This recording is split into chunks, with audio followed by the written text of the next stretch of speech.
Assalamualaikum warahmatullahi wabarakatuh.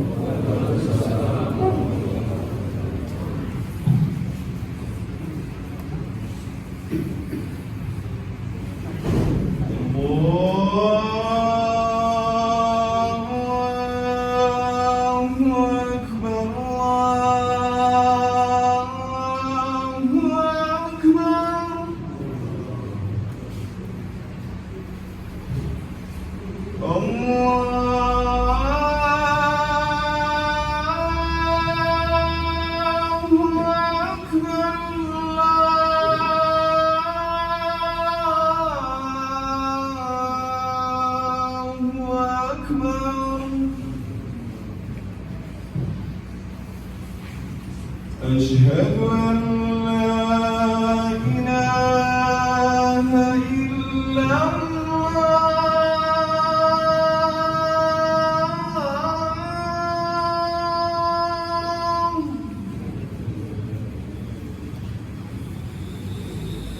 أشهد أن لا إله إلا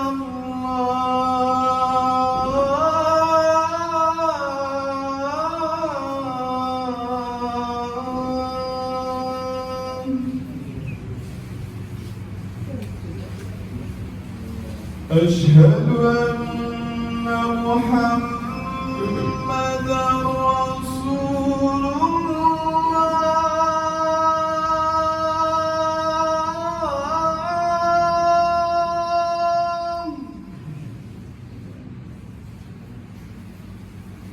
أشهد أن محمدًا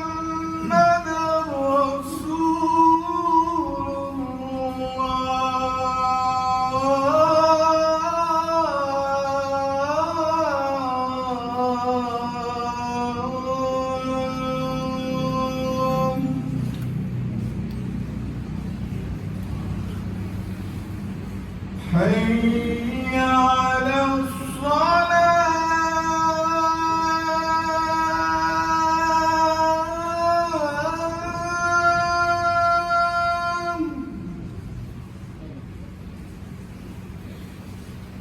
حي على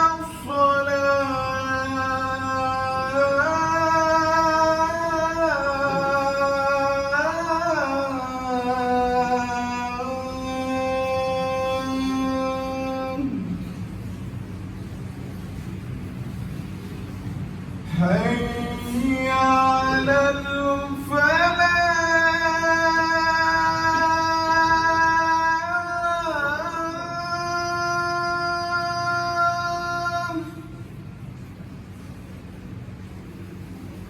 حي على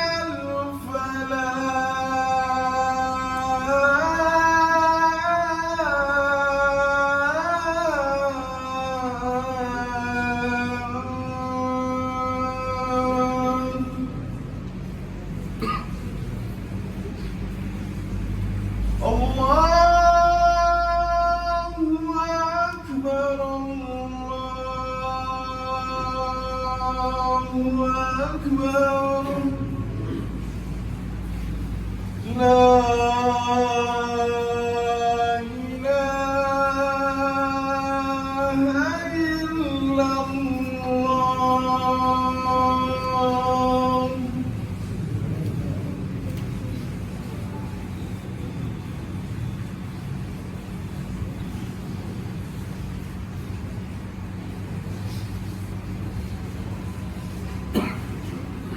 إن الحمد لله نحمده ونستعينه ونستغفره ونعوذ بالله من شرور أنفسنا ومن سيئات أعمالنا. من يهده الله فلا مضل له ومن يضلل فلا هادي له. أشهد أن لا إله إلا الله وحده لا شريك له وأشهد أن محمدا عبده ورسوله. قال الله تعالى في القرآن الكريم: يا أيها الذين آمنوا اتقوا الله حق تقاته ولا تموتن إلا وأنتم مسلمون.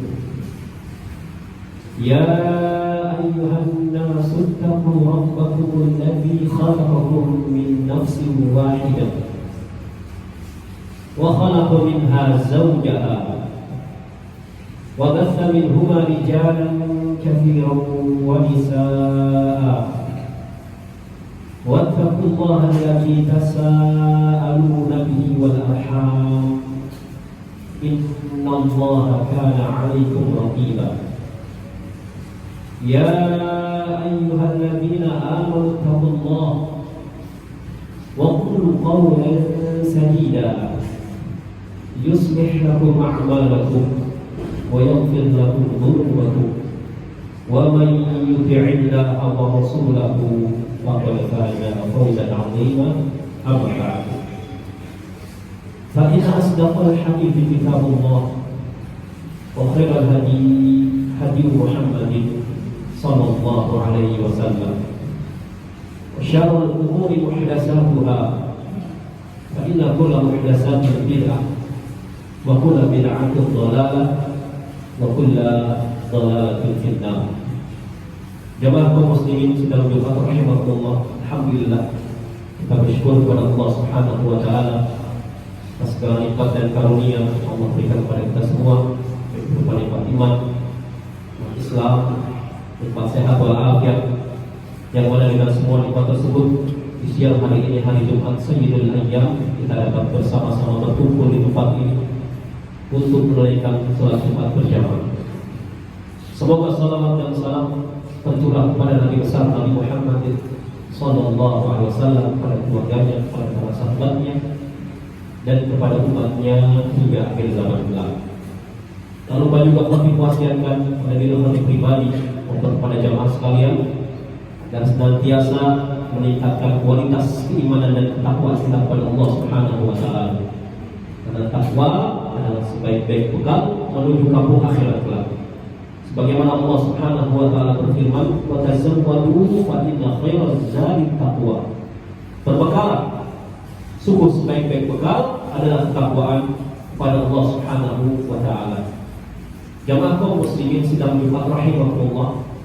Allah Subhanahu wa taala berfirman, "Shiratal ladzina an'amta 'alaihim ghairil maghdubi 'alaihim waladdallin." Yaitu jalan orang-orang yang telah kau beri nikmat. Ghairil maghdubi 'alaihim, bukan jalan orang-orang maghdub yang kau murkai. Waladdallin, dan bukan pula jalan orang-orang yang tersesat. Dalam ayat ini yang kita baca setiap sholat yang 5 waktu, begitu juga sholat sunnah, Allah Subhanahu wa taala memberikan 2 sifat. Sifat yang pertama al-maghdub, orang-orang yang dimurkai oleh Allah. Al-maghdub, siapakah mereka? Maka kata para mufassirin, kepada para ulama ahli tafsir mengatakan al-maghdub ay al-yahud. Orang-orang yang Allah murkai adalah orang-orang Yahudi. Kenapa orang-orang Yahudi dimurkai oleh Allah Subhanahu wa taala? Karena mereka memiliki ilmu namun tidak mau mengamalkan ilmunya. Mereka sombong. Mereka mengetahui bahwasanya penutup para nabi dan rasul adalah Nabi Muhammad sallallahu alaihi wasallam. Namun hanya sedikit sebagian kecil dari mereka yang beriman kepada Nabi sallallahu alaihi wasallam. Padahal termaktub di dalam Taurat kitabnya mereka. Akan tetapi mereka sombong, mereka kecewa. Nabi yang selama ini mereka tunggu-tunggu, yang mereka harapkan diutus oleh Allah dari kalangan Bani Israel, namun Allah utus dari kalangan Bani Ismail. Dan mereka menganggap kasta mereka Bani Israel adalah kasta yang paling tinggi di permukaan bumi. Sedangkan Bani Ismail, orang-orang Arab, adalah kasta yang paling rendah. Sehingga mereka sombong tidak mau beriman kepada Nabi sallallahu alaihi wasallam. Dan sekarang kita lihat jemaah kaum muslimin rahimahullah, bagaimana saudara-saudara kita di Palestina dibantai oleh Zionis. Maka kita tidak usah heran, jemaah. Jangankan anak-anak dan wanita mereka bantai, para nabi dan rasul pun mereka bunuh. Yang diutus Allah dari kalangan mereka bunuh. Ini kesombongan orang-orang Yahudi. Memiliki ilmu namun tidak mau mengamalkan ilmunya. maka Allah sematkan sifat al-maghdub, dimurkai oleh Allah Subhanahu wa ta'ala. Wal-dhalim, siapakah al-dhalim? Kata para ulama ahli tafsir, al-dhalim ay an-nasara. Orang-orang yang tersesat di sini maksudnya adalah orang-orang Nasrani. Mengapa orang-orang Nasrani yang sifat dengan dhalim tersesat? Kebalikannya orang Yahudi. Mereka semangat beramal tanpa ilmu. Adapun kita al-Islam, maka Al-Imam Bukhari rahimahullah menulis salah satu judul di kitab Sahih Bukhari yang berjudul Al-Ilmu Qabla al-Qawli wal 'Amal. Judul ini beliau tulis setelah beliau membaca Al-Quran masuk pada ayat fa'lam annahu la ilaha illallah wastaghfir li dzambi. Beliau merenungi ayat ini, ketahuilah tidak ada Tuhan yang berhak diibadahi dengan benar melainkan hanya Allah, wastaghfir li dzambi. Mintalah ampun kepada Allah atas dosa-dosa. Dan di sini Imam Bukhari menulis salah satu judul bab dalam kitab sahihnya, al-ilmu qabla al-qaul wal 'amal. Itulah Islam. Berilmu terlebih dahulu sebelum berkata dan beramal. Oleh karenanya kata Nabi sallallahu alaihi wasallam, "Talabul ilmi fardhun 'ala kulli muslim." Menuntut ilmu itu hukumnya wajib bagi setiap kaum muslimin maupun muslimah. Ada ilmu yang sifatnya fardhu 'ain, ada ilmu yang sifatnya fardu kifayah kata Imam Al-Qurtubi. Adapun ilmu yang sifatnya fardu 'ain, mau tidak mau, suka tidak suka, sempat tidak sempat, kita wajib untuk belajar. Di antara ilmu yang fardu 'ain kata Imam Al-Qurtubi di antaranya akidah. Mempelajari tauhid, kemudian mempelajari perbuatan kesyirikan, ada syirik kecil, ada syirik besar. Kemudian setelah itu belajar tentang sifat seorang nabi, ini fardu 'ain. Begitu juga sifat wudu Nabi, puasa, saum, haji dan sebagainya. Ini masuk ke dalam ilmu yang sifatnya fardu 'ain. Kalau kita tidak belajar, maka khawatir ibadah kita tidak sempurna dan tidak diterima oleh Allah Subhanahu wa ta'ala. Adapun ilmu yang sifatnya fardu kifayah kata Imam Al-Qurtubi, seperti ilmu waris, ilmu penyelenggaraan jenazah, matematika, fisika, kedokteran. Ini ilmu yang sifatnya fardu kifayah. Seorang muslim, kata Nabi SAW, wajib untuk menuntut ilmu agar ibadahnya diterima oleh Allah Subhanahu wa ta'ala. Jemaah kaum muslimin sidang Jumat rahimahullah, lantas apa utamanya kita dapatkan ketika kita menuntut ilmu dengan ikhlas dan sesuai dengan sunnah Nabi SAW? Yang pertama yang akan kita dapatkan, derajat kita akan Allah naikkan baik di dunia maupun di akhirat. Dalam surat Al-Mujadalah Allah Subhanahu wa taala berfirman, "Yarfa'illahu alladziina aamanu minkum walladziina utul 'ilma darajat." Niscaya aku akan tinggikan orang-orang yang beriman di antara kalian dan orang-orang yang berilmu darajat, beberapa derajat. Niscaya aku akan tinggikan orang-orang yang beriman di antara kalian. Iman menempati level yang kedua dalam agama kita. Level pertengahan. Level yang paling rendah adalah Islam. Orangnya adalah muslim. Naik level iman. Orangnya adalah mukmin. Level yang paling tinggi ihsan. Orangnya adalah muhsin. Maka kata Allah, niscaya aku akan tinggikan orang-orang yang beriman di antara kalian dan orang-orang yang berilmu darajat, beberapa derajat di dunia maupun di akhirat. Ini keutamaan yang pertama yang didapatkan oleh orang yang menuntut ilmu, terlebih lagi ilmu agama. Jamaah kaum muslimin sedang Jumat rahimahullah. Adapun keutamaan berikutnya yang kedua, niscaya Allah akan mudahkan jalan menuju surga. Rasulullah SAW bersabda, "Man salaka tariqan yaltamisu fihi 'ilman, sahhalallahu lahu bihi tariqan ila jannah." Barang siapa yang menempuh perjalanan untuk menuntut ilmu, terlebih lagi ilmu agama, kata Syekh Ibnu Utsaimin rahimahullah, semua ilmu yang mendatangkan pahala ini termasuk ilmu nafi', ilmu yang bermanfaat. Hanya saja ilmu agama adalah yang paling utama kata beliau rahimahullah. Barang siapa yang menempuh jalan untuk menuntut ilmu, maka Allah akan mudahkan jalannya menuju surga. Lihat jemaah, baru melakukan proses keluar rumah untuk menuntut ilmu, Allah sudah memberikan apresiasi kepada prosesnya, bukan hasil. Itulah khalik, beda dengan makhluk. Makhluk harus melihat hasil dulu. Coba lihat nak rapotmu, ya. Kalau bagus ayah kasih hadiah, baru dikasih apresiasi. Namun kalau jelek, mungkin sudah mendapatkan murka dari orang tua. Namun beda dengan khalik, baru berproses keluar dari rumah dengan yang menuntut ilmu, Allah berikan apresiasi. Allah mudahkan jalan menuju surga. Belum hasil, baru proses, mendapatkan apresiasi langsung dari Allah Subhanahu wa Ta'ala. Sampai di majelis ilmu, sampai di depan kuliah, ya, dan sebagainya, duduk mendengarkan ilmu yang disampaikan, maka ditambah lagi oleh Nabi SAW. Nabi SAW bersabda, "Majtama'a qaumun fi baitin min buyutillah yatluna kitabullah wa yatadarrasunahu bainahum illa nazalat 'alaihim as-sakinah wa ghashiyatuhum ar-rahmah wa hafathumul malaikah wa dzakarahumullahu fi man 'indah." Kata Nabi SAW, tidaklah suatu kaum, suatu komunitas berkumpul di rumah dari rumah-rumah Allah, di masjid, di musola, bahkan kata Syekh Abdul Razak Al-Badr hafizahullah, bisa juga di suatu tempat yang di dalamnya diajarkan Al-Quran dan Sunnah, bisa di surau, atau mungkin bisa di aula, atau mungkin bisa di rumah, termasuk di dalam hadis ini.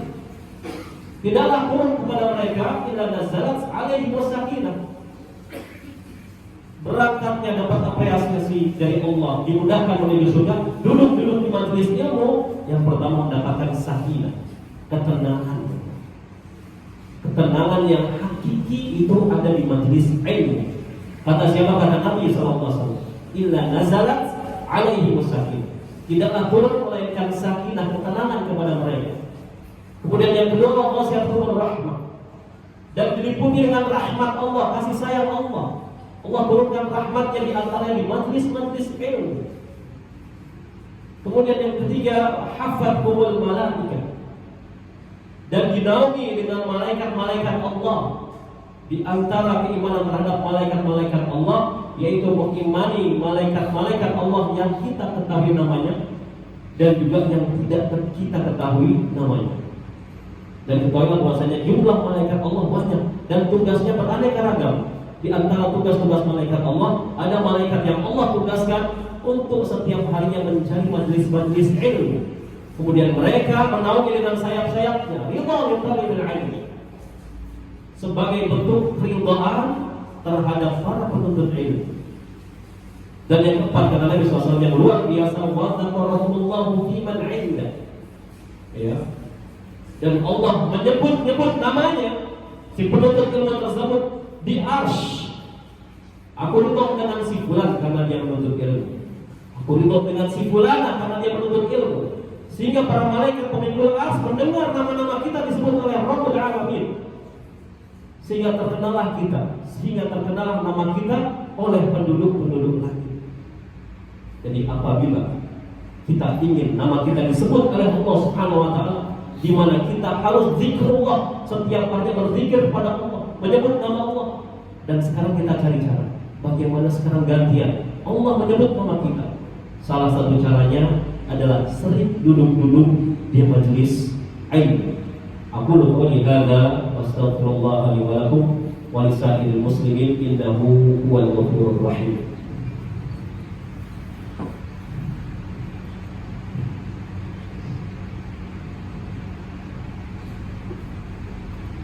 Alhamdulillah hamdan katsiran thayyiban mubarakan fih kama yuhibbu rabbuna wa yarda.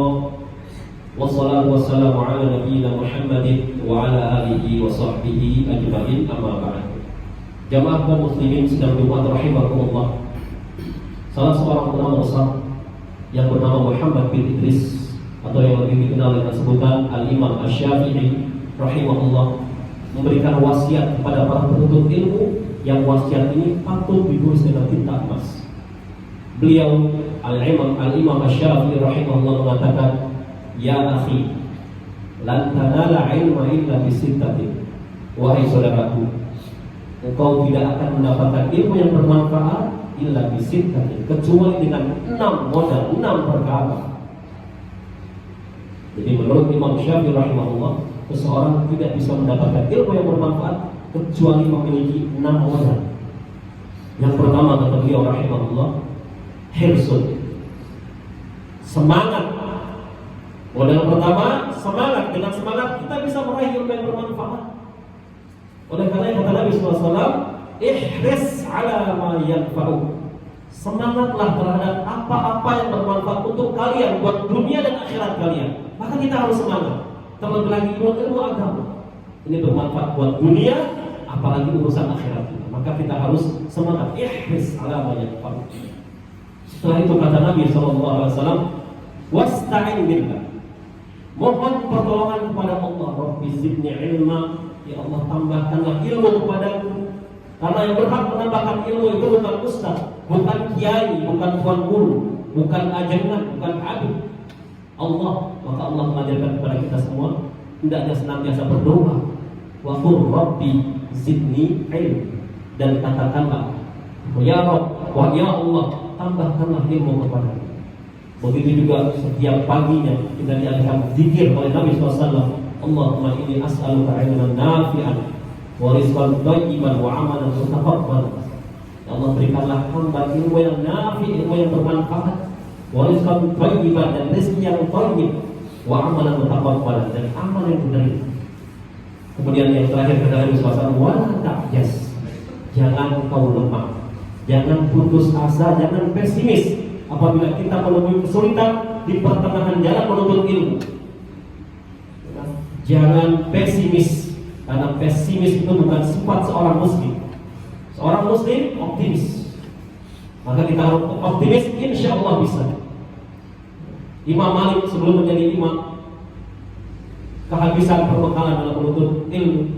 Beliau memanjat genteng rumahnya, kemudian beliau copot gentengnya, beliau ambil penyangga genteng tersebut yang terbuat dari kayu, kemudian beliau jual untuk biaya menuntut ilmu. Optimis. Ya, jadi yang pertama kata Imam Syafi'i, hirsun, semangat. Modal yang kedua, ternyata semangat saja tidak cukup.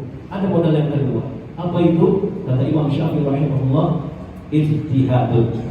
Ya, sungguh-sungguh. Jadi dengan semangat saja tidak cukup. Harus ada kesungguhan, ya. Makanya ada pepatah Arab mengatakan, man jadda wajada. Barang siapa yang sungguh-sungguh, wajada, dia akan dapat.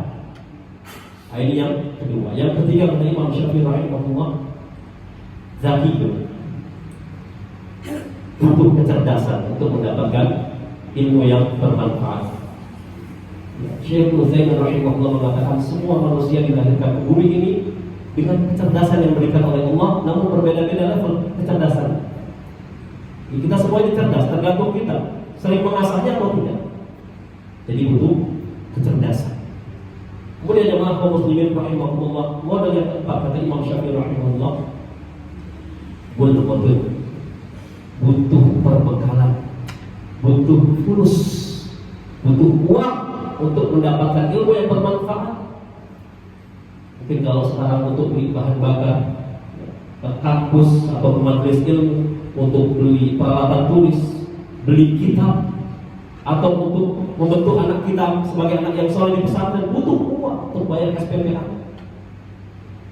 Ini yang keempat. Adapun yang kelima, Imam Syafi'i rahimahullah, irsyadul ustadz, harus dibawa bimbingan seorang ustadz. Apalagi belajar ilmu agama, tidak bisa otodidak. Jemaah kaum muslimin rahimahullah, harus dibawa bimbingan seorang ustadz yang akidahnya lurus, selamat ahlu sunnah wal jamaah, dan manhajnya yang boleh dalam memahami agama ini berdasarkan pemahaman para sahabat Nabi SAW. Dan yang terakhir, tulus zaman. Modal yang keenam adalah tulus zaman. Panjang waktunya, nggak bisa instan. Untuk menjadi seorang penuntut ilmu yang mumpuni, yang mutqin, maka butuh waktu yang panjang, tidak bisa instan. Sampai kapan? Kata Allah Subhanahu wa taala dalam surat Al-Hijr, wa'bud rabbaka hatta ya'tiyakal yaqin. Beribadahlah kepada Allah hatta ya'tiyakal yakin, sampai datangnya al-yakin. Apa itu al-yakin? Kata Ibnu Abbas radhiyallahu anhu, al-yakin ay al-maut. Al-yakin adalah kematian. Berarti kita mengaji, kita belajar agama hatta ya'tiyakal yakin, sampai mati. Mari jamaah kaum muslimin rahimakumullah, kita panjatkan doa kita yang terbaik di hari Jumat ini. Mudah-mudahan doa yang kita panjatkan di sisi Allah Subhanahu wa taala diijabah oleh Allah Subhanahu wa taala. Allahumma shalli ala Muhammad wa ala ali Muhammad kama shallaita ala Ibrahim wa ala ali Ibrahim innaka Hamidum Majid. Wa barik ala Muhammad wa ala ali Muhammad kama barakta ala Ibrahim wa ala ali Ibrahim innaka Hamidum Majid. Allahumma ighfir lil muslimina wal muslimat wal mu'minina wal mu'minat al-ahya'i minhum wal amwat. Rabbana la tuzigh qulubana ba'da idh hadaytana wa hab lana min ladunka rahmah innaka antal wahhab. Rabbana atina fid dunya hasanah wa fil akhirati hasanah wa qina adzaban nar. Wa sallallahu ala nabiyyina Muhammadin wa ala alihi wa sahbihi wa man tabi'ahum bi ihsan ila yaumil din. Wa akhiru da'wana alhamdulillahi rabbil alamin. Amin.